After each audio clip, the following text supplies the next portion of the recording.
Hey everyone! Welcome to Anime Dreams. Today, we're diving into another exciting chapter of our fanfiction journey. Our topic: what if time and reality collide for a female Naruto? Part 3. Disclaimer: this content is created purely for entertainment and discussion. I do not own any of the anime footage used. Credits go to their rightful creators and copyright holders. Now, let's jump right in. The Third Shinobi World War, of all possible times and places to arrive, why did it have to be during one of the longest and most brutal conflicts in history? If Nagisa remembered correctly, the Third War had been a chaotic mess.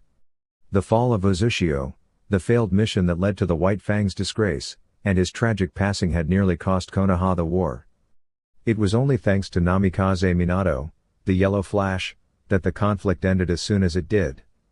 She couldn't recall the exact date, but she knew it was roughly a year before her birth. When her clones dispelled, the latest recorded date had been late February.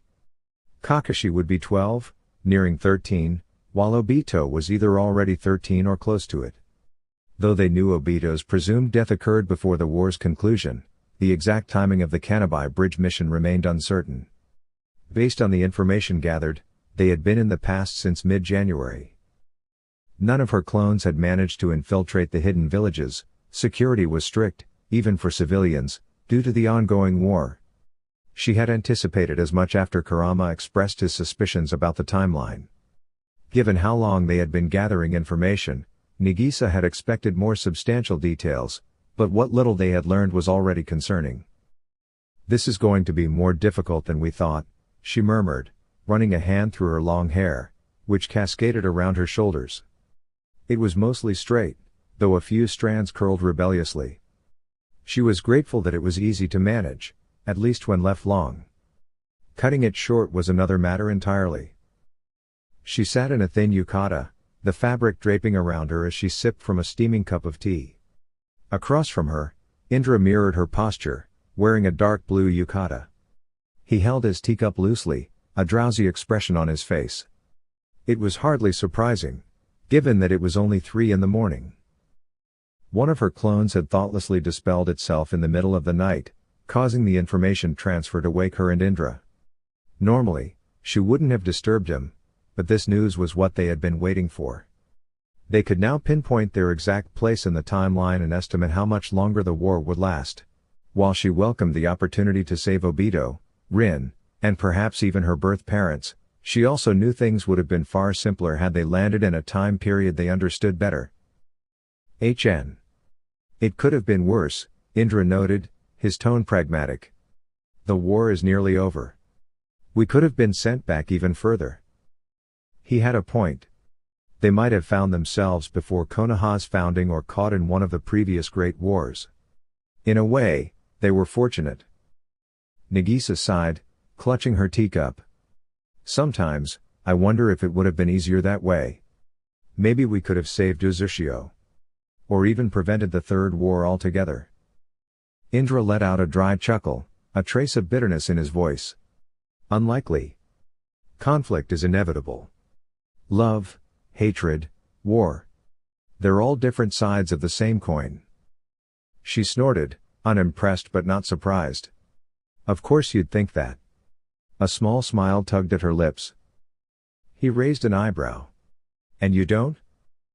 Nagisa sighed again, something she seemed to be doing a lot lately. "I'm not saying you're wrong," she admitted. Indra smirked, but it faded as she continued. "That doesn't mean I think you're entirely right either." "I'd be more concerned if you did," he muttered. Returning to the matter at hand, Nagisa asked, "So what's our next move? We can't just sit here doing nothing." "We aren't doing nothing," Indra corrected. "We need to document everything we know about the future and plan accordingly." "Do you think Obito is still in Konoha?" Kakashi rarely spoke about his team, she reflected. Only when directly asked did he mention them by name, Uchiha Obito and Nohara Rin. From what I understand, both passed away within months of each other, during and after the war. She stifled a yawn, exhaustion weighing on her. Indra responded with a quiet HN before standing effortlessly. Nagisa glanced up at him questioningly, only to nearly gasp when he stepped closer and helped her to her feet with ease. Their eyes met, and she suddenly realized he had grown taller since their arrival in the past, or perhaps she had somehow shrunk, though that seemed unlikely. "We're too exhausted to think clearly. We should get some rest and tackle this in the morning," he told her. She wanted to argue, but no words came. He was right. Again. Damn. Nagisa and Indra sat together, carefully discussing their next steps.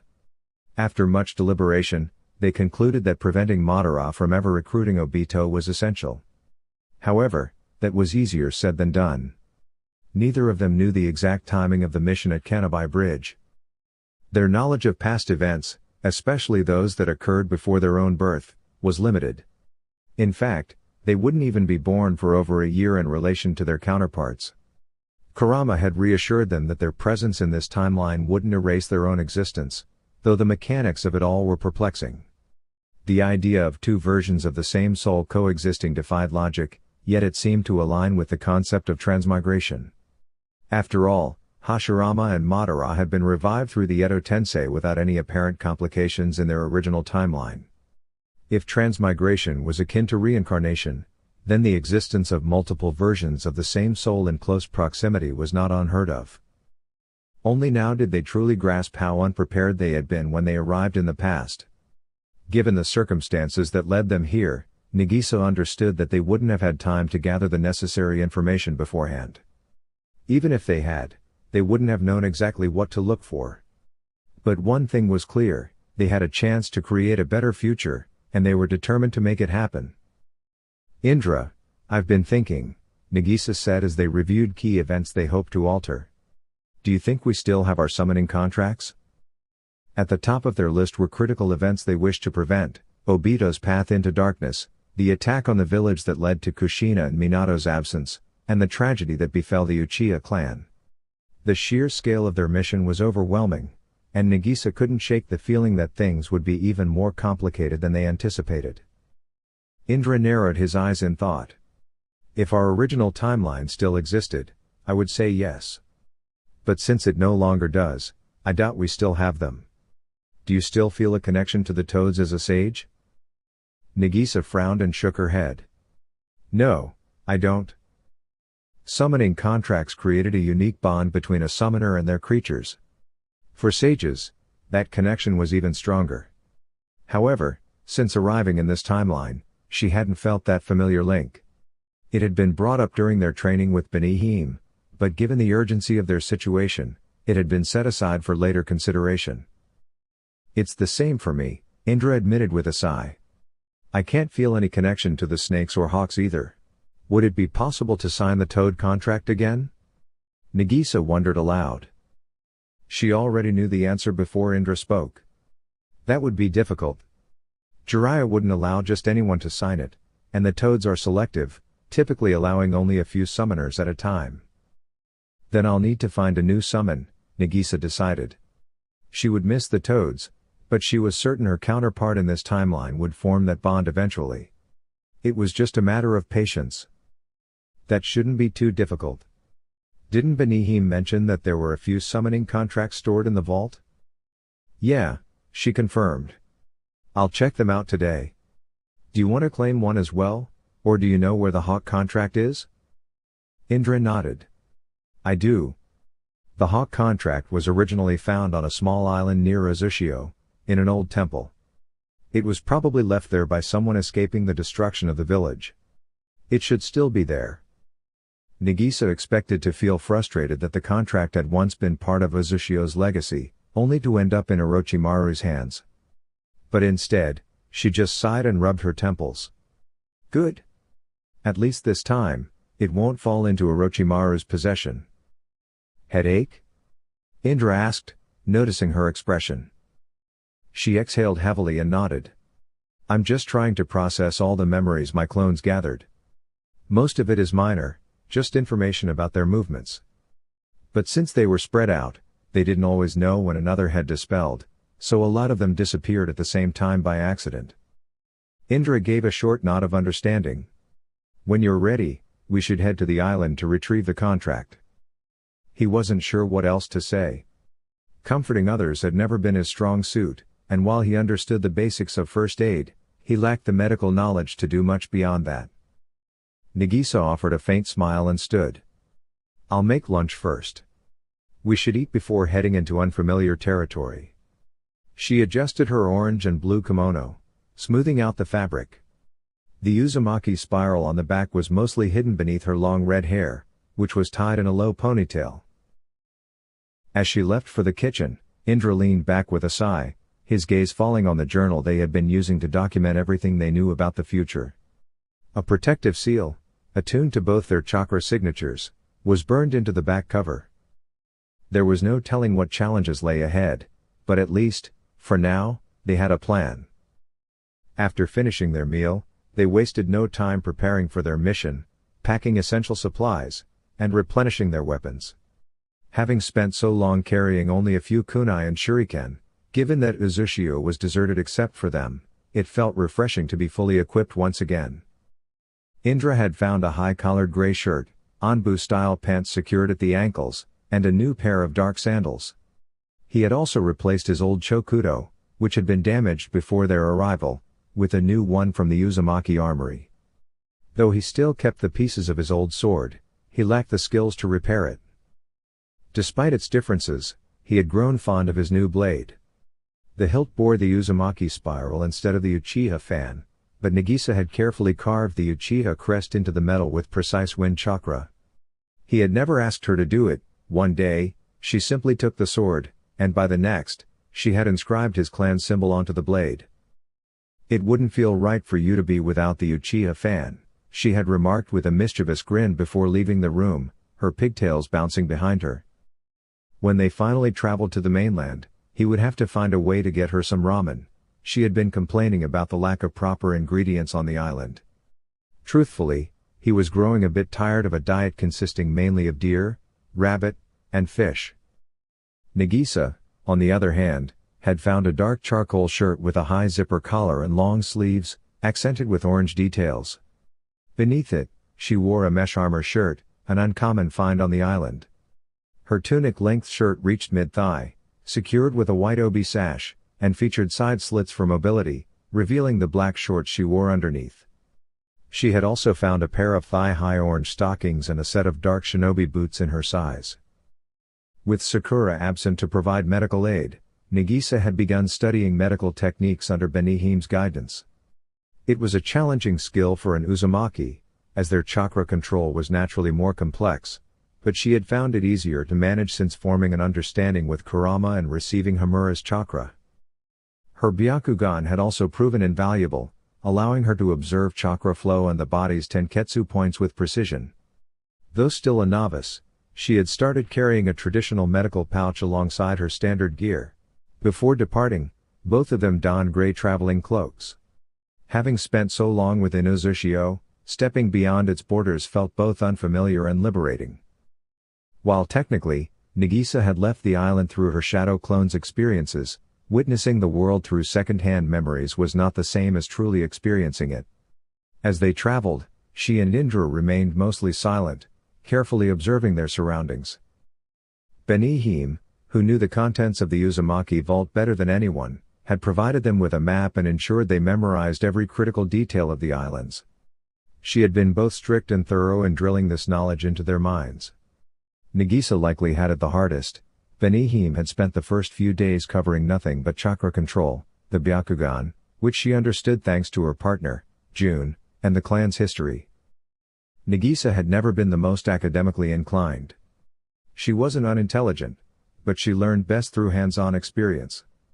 Fortunately, Benihim had a way of explaining things that kept her engaged, and using shadow clones to study clan-related texts had helped her retain the information more effectively.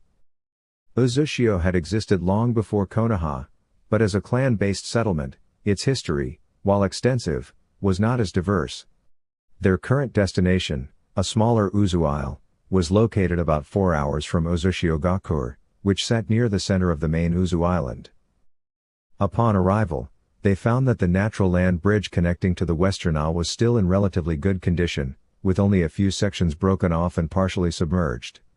The island itself had an intricate landscape, and without Benihim's lessons and their map, they would have easily lost their way. Navigating was even more challenging due to the remnants of Uzushio's past devastation. Some landmarks from the map had disappeared or eroded over time, making navigation somewhat unreliable. While most of the destruction had been concentrated within the village, evidence of past battles still marked the surrounding land. Despite this, the land of eddies remained a breathtakingly beautiful place. Seeing it like this makes me wonder. What were the islands like before Uzushio fell? Nagisa mused as they stepped onto the Western Isle. Indra's expression softened briefly as he glanced at her.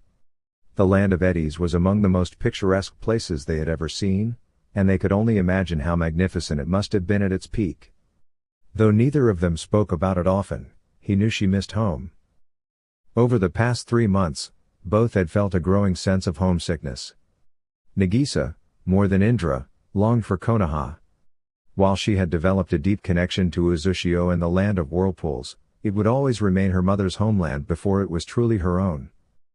She had embraced Uzushio as her birthplace, yet she still carried the will of fire passed down to her.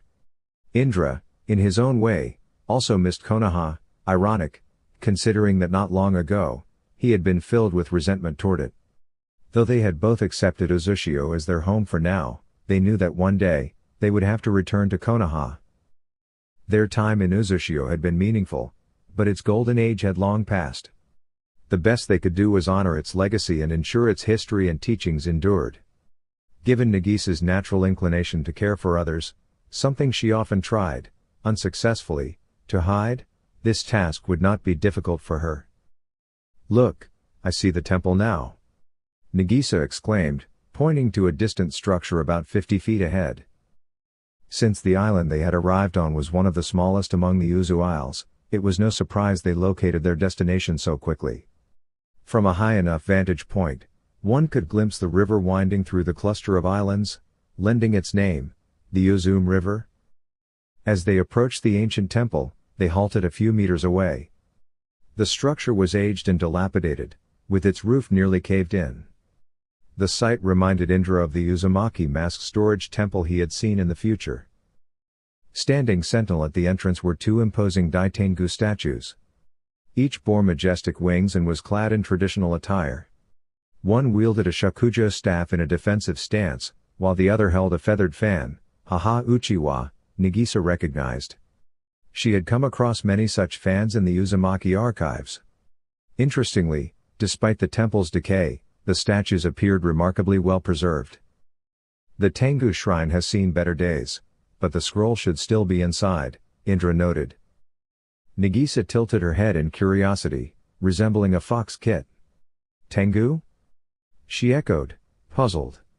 I thought we came for the hawk contract, not crows. Indra rolled his eyes. The Uzumaki who hid the scroll here chose this place for its security, not its name. They were likely the previous summoner and didn't have access to the main vault, so they concealed it here. Nagisa nodded in understanding. After a brief pause, she grinned mischievously, grasped Indra's traveling cloak, and pulled him forward. Well, what are we waiting for? She urged. Wait, don't. Indra started, but his warning came too late. A hidden mechanism activated, causing the ground beneath them to tremble. What's happening? Nagisa gasped as her Byakugan activated instinctively, spurred by both her reflexes and Kurama's alertness. Her eyes widened as she detected a glowing seal matrix forming around them.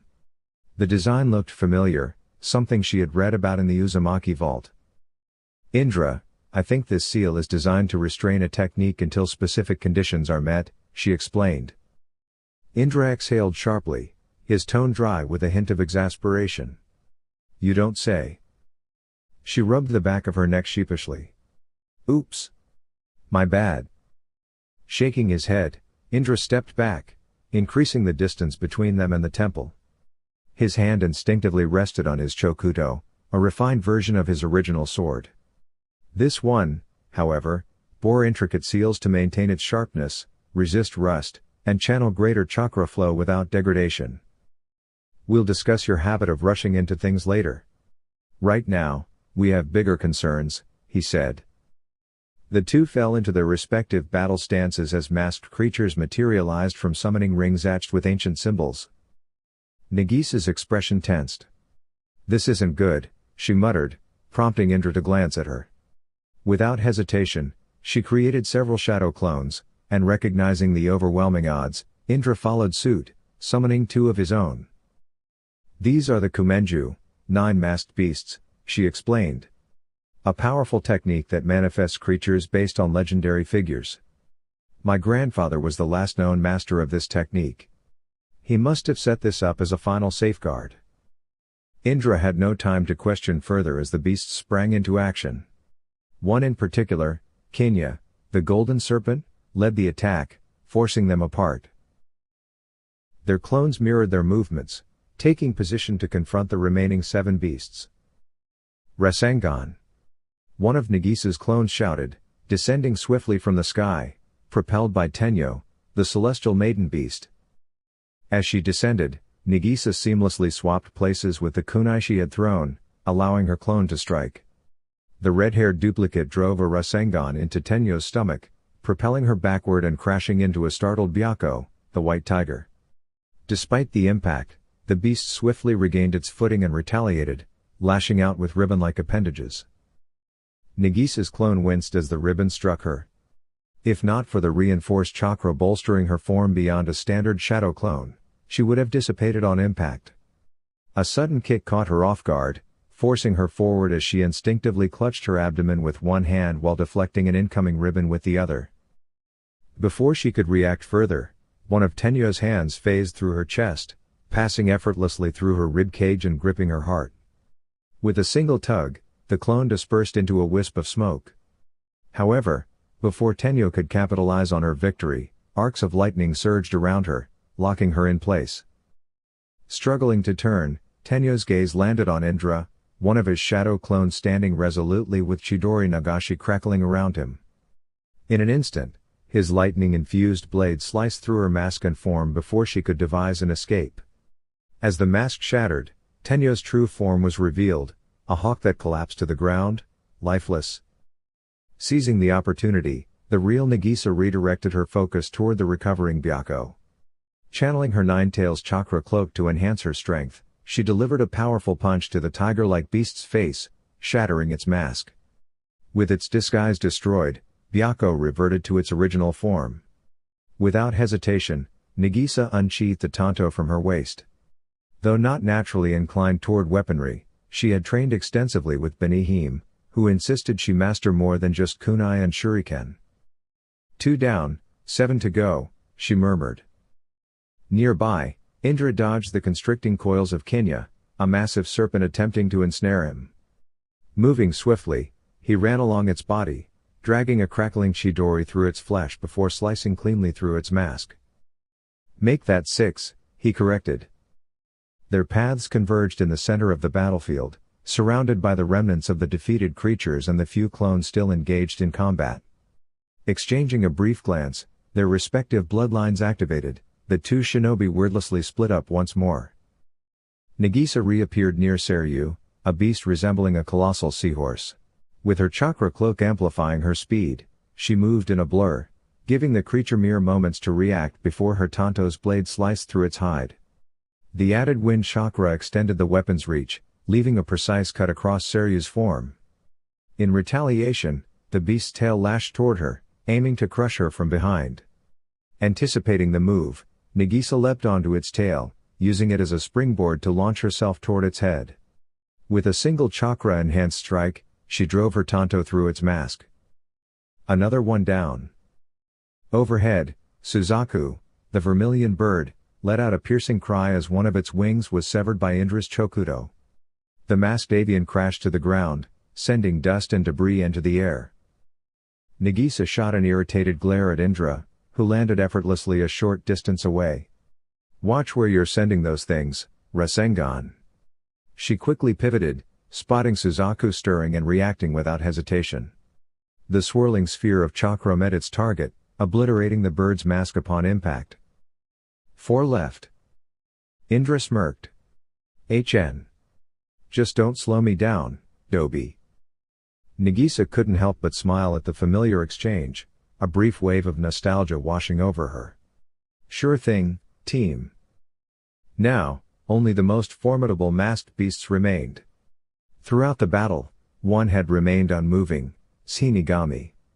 The masked entity stood atop the damaged temple roof, watching them in eerie silence.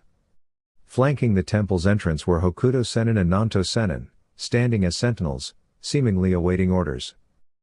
At last, the so-called Shinigami descended, scythe in hand, eyes locked onto them with deadly intent. Unlike the other creatures, this one exuded an air of autonomy. Nagisa had little knowledge of the technique that brought these beings to life, no scrolls detailed its origins, not even in the archives she had searched. The intelligence displayed by these chakra constructs was unusual, though considering her encounters with Benihim and the Bijou, perhaps it was not so far-fetched after all. A smirk played at her lips as she glanced at Indra. "What do you say, Indra?" Nagisa asked, her Byakugan glowing like a full moon. "I'll summon the wind if you provide the fire." Indra grunted in acknowledgement, sliding his Chokudo back into its sheath at his waist. His hands moved swiftly through the necessary seals. "Stay alert," he warned, channeling his chakra. Nagisa nodded, formulating a strategy to counter Hokuto and Nanto. Wind release, scattering flower dance. A swirling cyclone of pale petals surged towards Shinigami. While not the most intimidating technique in her arsenal, its precision made it ideal for a coordinated attack. Fire release, great fireball technique. Indra exhaled a massive stream of fire, merging it with the cyclone. The flames entwined with the petals, expanding into a blazing vortex before hurtling towards Shinigami. Nagisa caught Indra's gaze, a silent understanding passing between them. Their teamwork had always been seamless, even when they clashed as Janan. Words were rarely needed. As Shinigami struggled to deflect the inferno with his scythe, Nagisa swiftly created two shadow clones to engage Hokuto and Nanto. If she recalled correctly, those two specialized in barrier techniques, making them invaluable allies to Shinigami. Eliminating them first would weaken their opponent's defenses. Indra noticed the clones charging toward the twin sages and immediately grasped Nagisa's strategy. Keeping Shinigami occupied was crucial.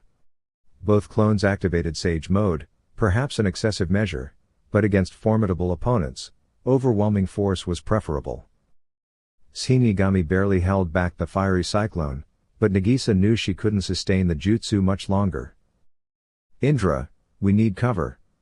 If he loses sight of us, we gain the upper hand." Indra swiftly formed another series of seals. Fire release, hiding in ash and dust technique. A dense cloud of ash erupted, shrouding their movements as they dashed in opposite directions around the masked beast. Shinigami hesitated, momentarily disoriented. Yet, his attacks remained unnervingly accurate. Crescent-shaped chakra blades slashed through the air, narrowly missing them. Nagisa winced as one grazed her leg. The ash-filled terrain was a double-edged sword. While it impaired their enemy's vision, it also restricted their own. However, as a chakra construct, Shinigami was still detectable. As the dust settled, Indra had already maneuvered behind their foe, his hand crackling with lightning. A short distance away, Nagisa phased into view using a water shunshine, golden chains of chakra extending from her back and weaving through the ground. The adamantine sealing chains coiled around Shinigami, anchoring him in place. The masked beast thrashed, struggling against the restraints. But if even a tailed beast couldn't break free from the Uzumaki's chains, Shinigami stood no chance. "Chidori!" Indra lunged, his lightning-clad hand piercing through half of their enemy's head. Shinigami attempted to evade, but it was too late. In one fluid motion, Indra unsheathed his sword and cleaved through the beast's neck, the only unrestrained point. The creature's scythe slipped from its grasp as its form disintegrated. At last, the final adversary had been vanquished. Nagisa's clones had already dispatched Hokuto and Nanto using Sage Mode, their task complete. She exhaled, scanning the area with her Byakugan. Maybe this wasn't an ambush after all, she mused. No, Indra corrected, his tone thoughtful. It was a test. He turned toward her, his gaze briefly assessing her injuries before shifting back to the battlefield. Indra could see the injuries Nagisa had sustained, but he recognized they were superficial. The blood on her clothing and her accelerated healing, enhanced not only by her Uzumaki lineage but also by Kurama's influence, confirmed as much. Compared to Kaguya, the masked beasts had been mere obstacles. Nagisa exhaled, feeling the strain in her ribs, though they were already mending. Even with Kurama's regenerative abilities, the tenderness would linger for a while. "We should return to the village before sundown," she stated, though her mind was still occupied with thoughts of the battle. The encounter had taken longer than expected. The masked beasts proved to be far more formidable than anticipated. Given their immense chakra reserves and endurance, it was not surprising that neither of them was completely drained. However, fatigue was beginning to settle in. Indra couldn't help but wonder if they had grown complacent since the war. They had continued their training, but much of their focus had been on understanding their current situation, determining their next course of action and developing a strategy. As a result, they had yet to fully explore the extent of their abilities, particularly those bestowed upon them by the Sage of Six Paths. Indra still retained both his Rinnegan and Eternal Mangekyo Sharingan, along with his chakra reserves and combat prowess. It had only recently occurred to him that one of his signature techniques, the Chidori, may have already been developed in this timeline by Kakashi Hatake. He had been considering how to utilize his Chidori without raising suspicion. Nagisa faced a similar dilemma. Her Rasengan was widely recognized as the signature technique of the fourth Hokage, or rather, the soon-to-be fourth Hokage. Neither of them was entirely certain of the exact timeline. For now, they had no definitive solution other than claiming to have reverse-engineered the techniques after observing them in action. Given Nagisa's Byakugan and Indra's Sharingan, the explanation was plausible. After all, the Chidori was merely a refined application of lightning chakra, while the Rasengan was pure chakra manipulation. "Let's move," Indra said, and together they stepped into the dilapidated temple. Locating the Hawk summoning contract proved effortless once inside. The previous summoner had concealed it within a hollow statue, but with her Byakugan, it was uncovered within moments. Once they secured the contract, they departed the island, their self-assigned mission complete. As they made their way back to the village, the sun cast its final golden rays over the hills of Uzushio. Twilight settled over the tranquil village. "I'm relieved to be back," Nagisa murmured, exhaling deeply as her shoulders relaxed. Indra understood her sentiments. Though neither of them openly expressed it, they were still processing everything. He suspected Nagisa's unease stemmed from their prolonged absence from Konoha. While he remained uncertain about his own feelings toward the village, a part of him did miss it, though not enough to lose sleep over it. Nagisa accepted that returning to Konoha was not an option, not with the Third Shinobi War in full force. Unlike Indra, she held a deep affection for the village. While she may not have always connected with its people, Konoha had always been her home. Although she felt welcomed in Uzushio and the land of eddies, nothing could truly replace Konoha in her heart. Indra responded before adding, "We should sign the contracts and formalize our agreements before it gets too late." She nodded and followed him to the secluded training yard. Upon arriving, Nagisa briefly stepped away to retrieve her chosen contract. There were several to select from, but one stood out, the original Uzumaki summoning contract. Traditionally, only the main branch, regarded as the clan's royal lineage, was permitted to sign it, and only after proving themselves worthy. The Strength of 100 seal operated under a similar principle, originally developed by Uzumaki Kiku, mother of Uzumaki Mito. Tsunade later refined it, mastering it through her exceptional chakra control. Benihime had ensured Nagisa learned this history and more before her chakra had been depleted, even instructing her in every chakra control technique she knew. Since receiving Hamura's chakra and activating her Byakugan, Nagisa found chakra control to be significantly easier. Both unrolled their respective contracts and bit their thumbs, allowing the blood to flow just enough to sign their names. For a brief moment, they hesitated. They had spent weeks adjusting to their new identities, Indra and Nagisa, but signing their names now made it official. It was a symbolic severance from their past selves. Though a flicker of uncertainty lingered, they ultimately signed without regret. Nagisa glanced at Indra and smiled. "Together?" she asked. He gave a firm nod. Creating some distance between them, they performed the necessary hand seals. Kushios no Jutsu. They declared in unison, pressing their hands to the ground. 2 clouds of smoke erupted, revealing the imposing forms of their summoned creatures. "Who are you, human?" demanded the regal hawk, his tone neither hostile nor welcoming, simply assessing. His keen eyes examined his summoner before scanning his surroundings. The moment he recognized Uzushio, his expression shifted in surprise, the village's lingering scars evident despite its resilience. "An excellent question," a poised yet authoritative voice interjected. "If they fail to impress me, I will not hesitate to test their worth." Nagisa remained composed despite the veiled challenge. Benihim had forewarned her about the tiger's discerning nature. They valued strength and unwavering loyalty in their summoners. The tiger, though slightly smaller than the hawk, towered over both humans.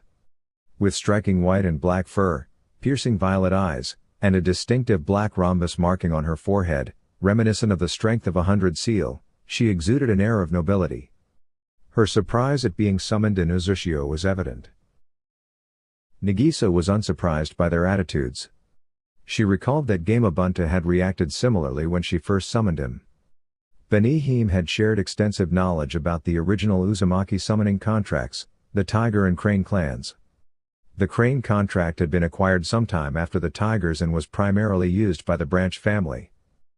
The Cranes were renowned for their loyalty, only allowing summoners from the Uzumaki clan's main or Branch family. The Tigers followed a similar tradition but were more lenient, permitting outsiders to sign with an Uzumaki's endorsement. However, with the clan nearly wiped out, she wondered how they would react to a summoner without Uzumaki blood. She knew less about the Hawks, but historical records indicated that the Uzumaki clan had obtained the contract through the now extinct Takamaru clan. The clan wars had driven the Takamaru to the brink, and the few survivors had integrated into the Uzumaki lineage. Nagisa's 5 times great-grandmother had been a Takamaru before her marriage, making her a direct link to the Hawk contract's inheritance. Now, standing before these formidable creatures, she knew that earning their recognition would be the true test.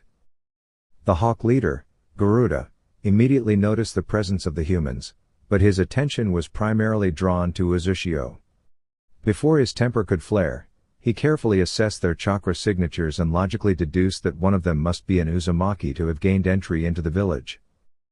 The only other known entrance was through the underground escape tunnels, which had collapsed long ago during the fall of Uzushio. Only a true native would have known their locations. The dark-haired young man had summoned him, yet Garuda instantly recognized that he was not an Uzumaki. The girl, on the other hand, carried the unmistakable presence of one, though her white eyes puzzled him. While her chakra and appearance aligned with the Uzumaki lineage, her eyes belonged to the Hyuga clan. "You, girl, you're an Uzumaki," spoke the regal tiger summon, Arashheim. "I am," the girl confirmed with a respectful nod. Arashheim studied the young girl, taking in her striking red hair. She bore a strong resemblance to her former summoner, Benihim. In fact, Arashheim could see traces of Benihim's nieces in her as well.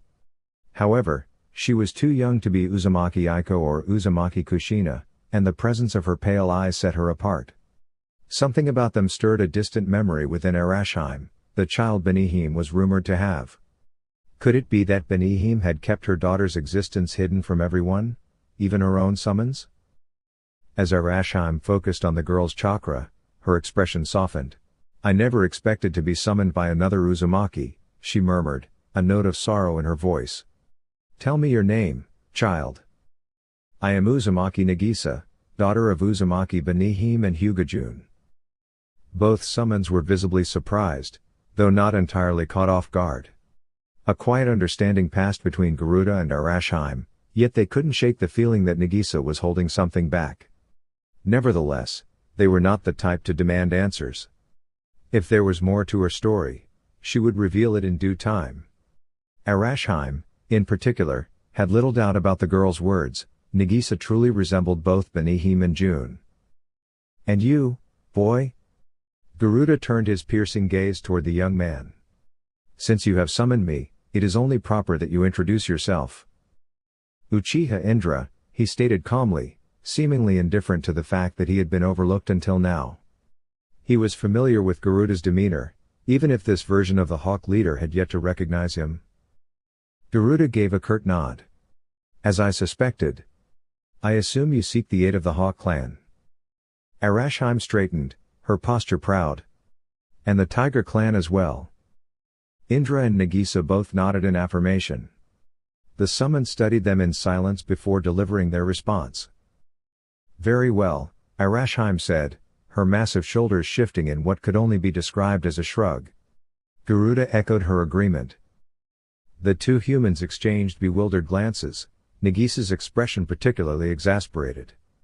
They had expected far more scrutiny, perhaps a test of strength or loyalty. Even Indra, who had encountered an alternate version of Garuda before, was momentarily caught off guard. Had the passage of time and the contract's history, having once been in Orochimaru's possession, altered Garuda's temperament? What? That's it? No test? Nagisa blurted out. Arashheim nodded. That's correct. You are an Uzumaki, and that alone earns you a chance. The tigers are exceptional sensors, I can tell you are powerful. However, one day, you will need to explain that red chakra to me, Nagisa-heim. Garuda regarded Indra with a measured look. You must have overcome the test seal at the temple. Even with Nagisa's assistance, you have proven yourself worthy of the Hawk clan's strength. Do not disappoint me, boy. I agree, Arashheim added. We expect a partnership of equals. In time, you will come to understand our ways. She then turned to Nagisa with a knowing smile. I look forward to working with you, Heim. As an Uzumaki, I expect great things from you, just as I did from all my previous summoners. Your mother included. A touch of nostalgia flickered in her eyes as she recalled Benihim and the many battles they had fought side by side. Yet, beneath that fondness was a trace of disappointment. Had Benihim not trusted her enough to reveal her daughter's existence? When the time is right, I shall teach you everything I once taught your mother. Nagisa's expression brightened with a genuine smile. I look forward to it, Arashheim. With that, Garuda and Arashheim did not linger much longer. They returned to their respective clans, eager to share the news of their new summoners. Their kin responded with great enthusiasm. It had been years since either clan had formed a new contract. And more than that, they were uplifted to know that one of their summoners was of the Uzumaki royal lineage. Nagisa was a direct descendant of Takamaru Kushnada, her 5 times great-grandmother, and Uzumaki Benihim, the princess of the clan and the elder sister of its last leader. Over time, the new Hawk summoner would earn the same level of respect as Nagisa herself. Once their visitors departed, Nagisa let out a sigh of relief. With the return of their summons, monitoring Team Minato would now be significantly easier. She no longer had to rely on exhausting her clones to keep watch. Her tigers would blend seamlessly into the forest of death, while Indra's hawks, being far smaller than Garuda, would remain just as inconspicuous. Rising to her feet, Nagisa grinned and looped her arm through Indra's. He glanced down at her in quiet surprise, though deep inside, he was pleased to see her happy. It had been a long time since he had seen her smile like that, perhaps not since before the war. Come on, she said cheerfully.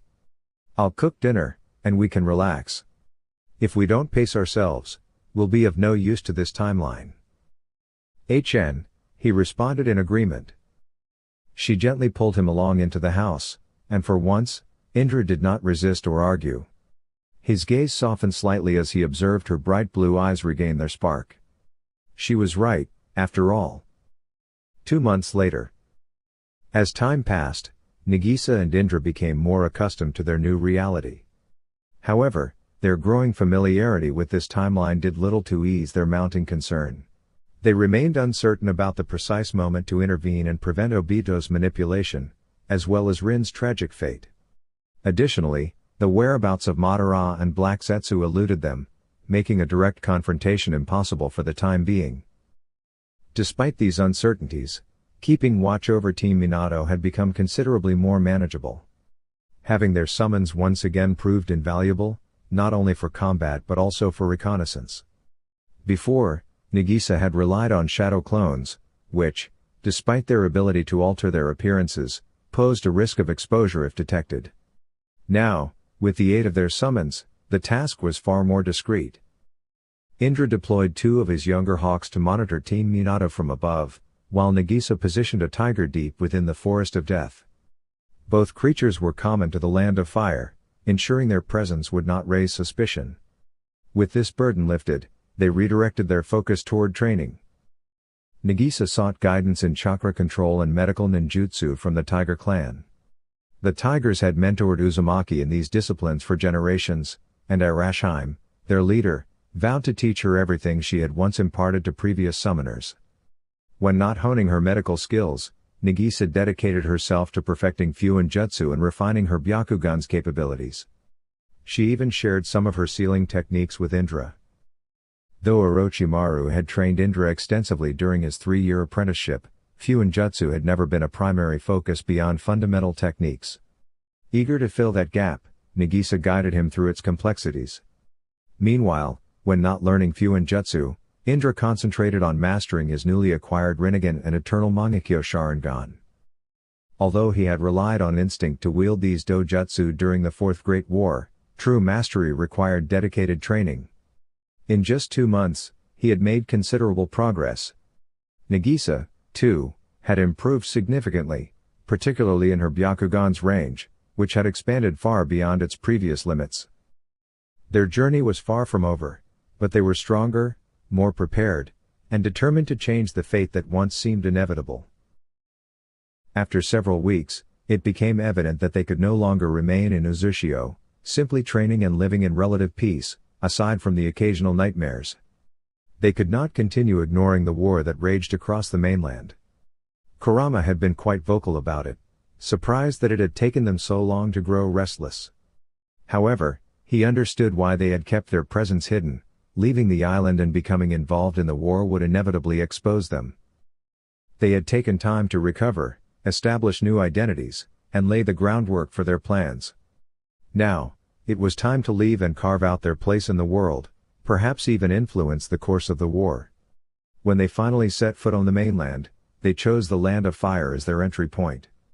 It was the closest to Uzushio, making it a more practical choice than the Land of Water or the Land of Waves. Nagisa, whose distinct eyes unmistakably linked her to the Hyuga clan, opted to conceal them beneath a white cloth. To outsiders, she would appear blind, but with her refined sensory abilities and Byakugan, she could see perfectly well.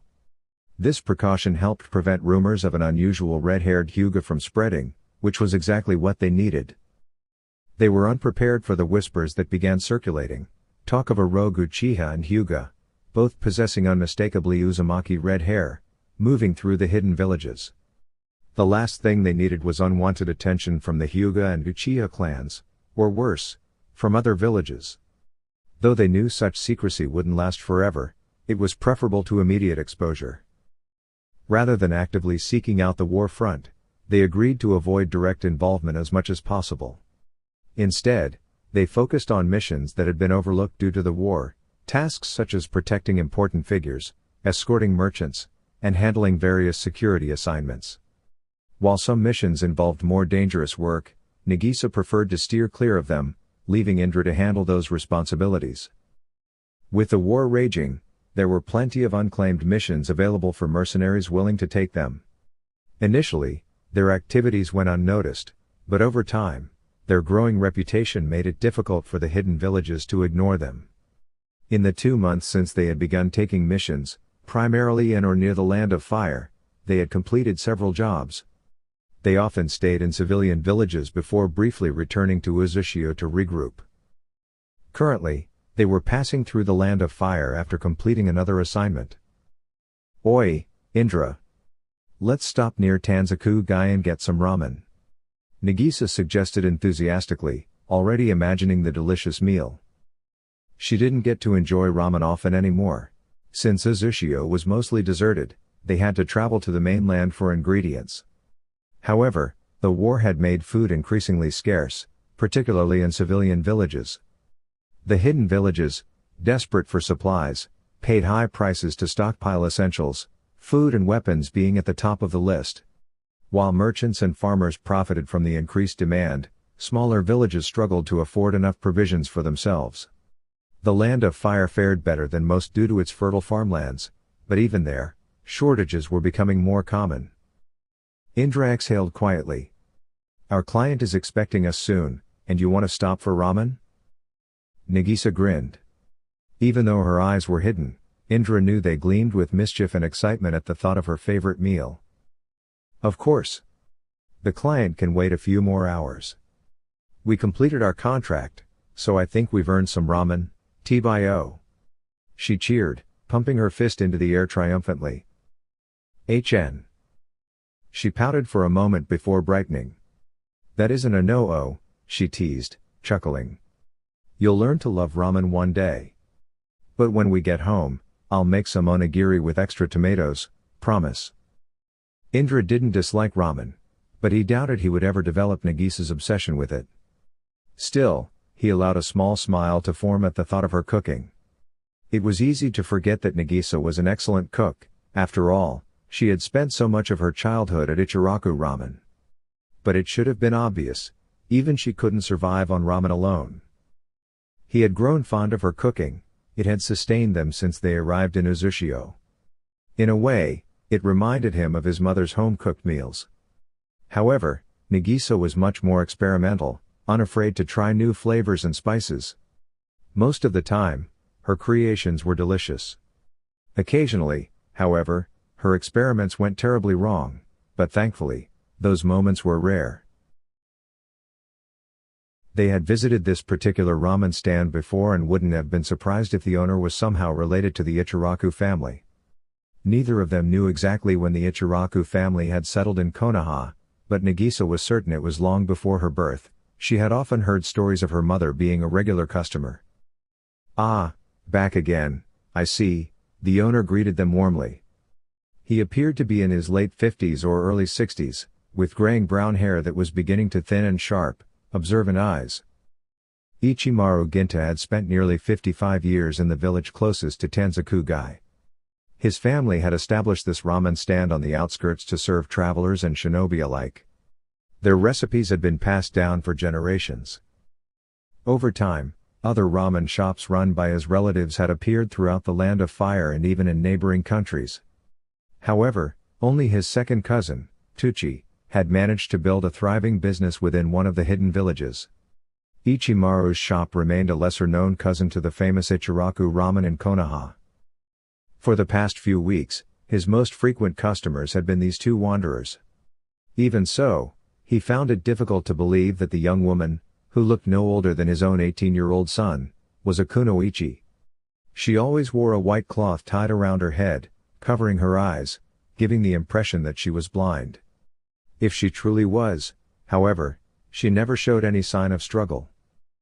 She moved with remarkable ease, never using a cane or relying on her companion for guidance.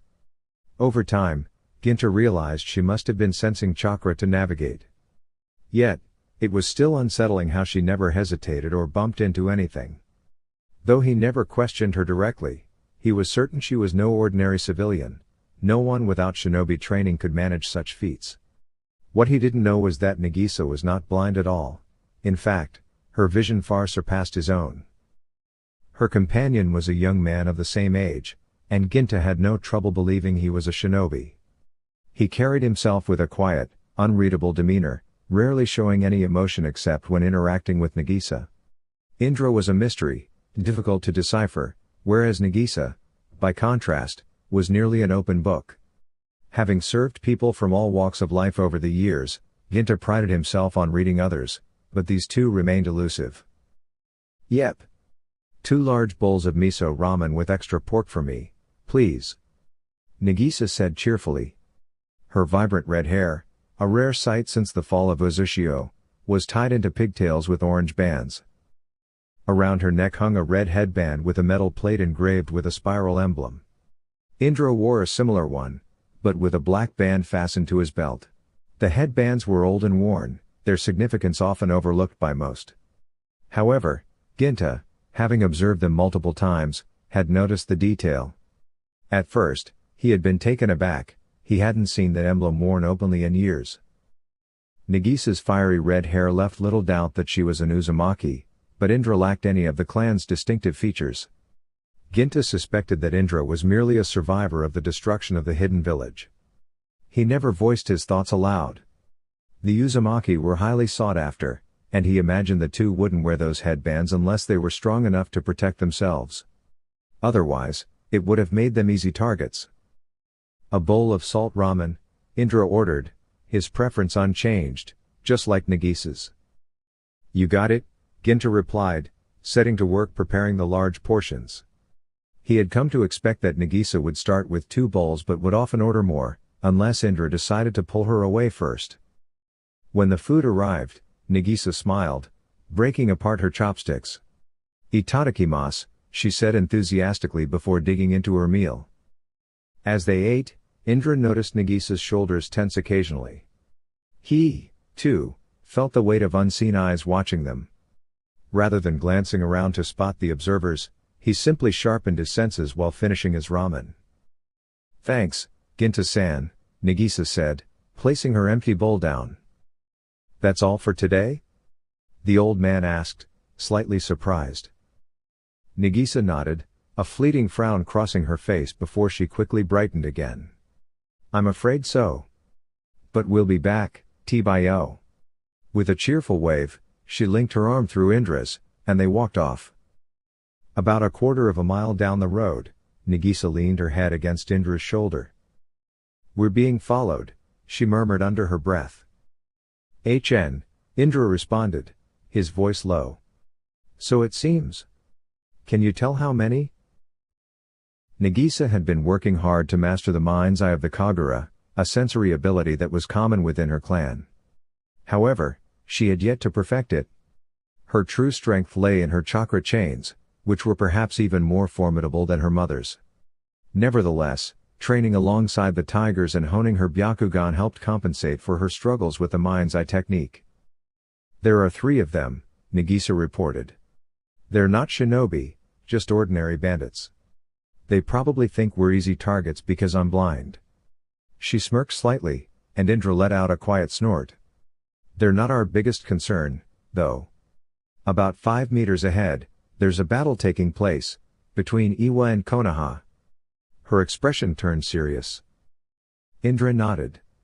Now that she had pointed it out, he could faintly sense the chakra fluctuations from the ongoing skirmish.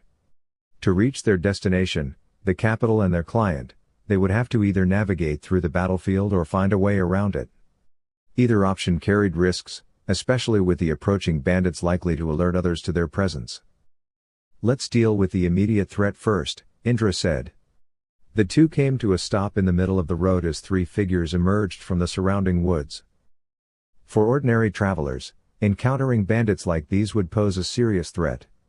That was precisely why merchants and civilians hired shinobi for protection. However, for Indra and Nagisa, both highly trained ninja, this was more of a minor inconvenience. Sensing the shift in atmosphere, Nagisa instinctively leaned closer to Indra, feigning nervousness. She widened her eyes and let out a small gasp, glancing around as if frightened. To an outsider, she appeared to be a vulnerable young woman seeking refuge behind her protector. Indra, familiar with her skills, remained impressed by how convincingly she played the role. In reality, Nagisa was anything but timid, she was confident and capable, but in situations like this, deception was a valuable tool. The bandits fell for the act immediately. They sneered and exchanged glances, barely acknowledging Indra's presence. Well, what do we have here?" sneered the man who seemed to be their leader. "This'll be quick. We want the girl." Indra's expression remained unreadable. "And why would I hand her over?" The largest of the bandits, a burly man with scars and a towering frame, stepped forward. "That wasn't a request," he growled. "Our boss wants her, and we're here to deliver." Something felt off. Typically, in groups like this, the strongest fighter led the pack. Yet, Despite his size, this man wasn't in charge. That suggested someone else was pulling the strings. Who I is YRB boss? Nagisa stammered, channeling her inner actress. Internally, she thanked Lady Hinata for the inspiration. Why would anyone want me? Don't play dumb, one of the other bandits scoffed. Uzumakas fetch a high price, and our employer is willing to pay handsomely for you. At that, Nagisa's posture subtly shifted. Beneath the bandages covering her eyes, her expression hardened. Though she kept her composure, her fingers curled into the fabric of her tunic. Indra, too, felt a simmering anger rising within him. The thought of these men trying to sell Nagisa like merchandise ignited something deep in his chest, but outwardly, he remained as calm as ever. Try it, he said evenly. I promise you won't get the chance to regret it. The scarred bandit roared and charged, lifting a massive halberd. His sheer size and strength would be intimidating to an untrained opponent, but compared to Indra's speed, he was sluggish. Meanwhile, the other two bandits rushed toward Nagisa, assuming she would be an easy target. A more experienced shinobi would have hesitated before charging at an Uzumaki. Their clan's reputation alone should have been enough to give pause.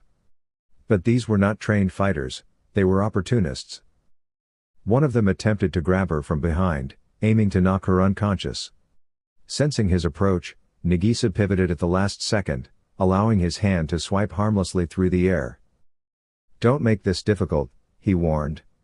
The more trouble you cause, the more our pay gets docked. Nagisa chuckled, a light, almost playful laugh that sent a shiver down the bandit's spines. Before the man could react, she moved. He lunged, aiming to grab her again, but this time, she struck first. Her fingers jabbed precisely along his arm, sending a jolt of pain through his nerves. He recoiled with a cry, clutching his arm as his legs gave out beneath him. Before he could recover, her body erupted, violently. Dear YouTube family. That's a wrap for now. Make sure to subscribe to my channel for more amazing content. Thank you for your support. Anime Dreams.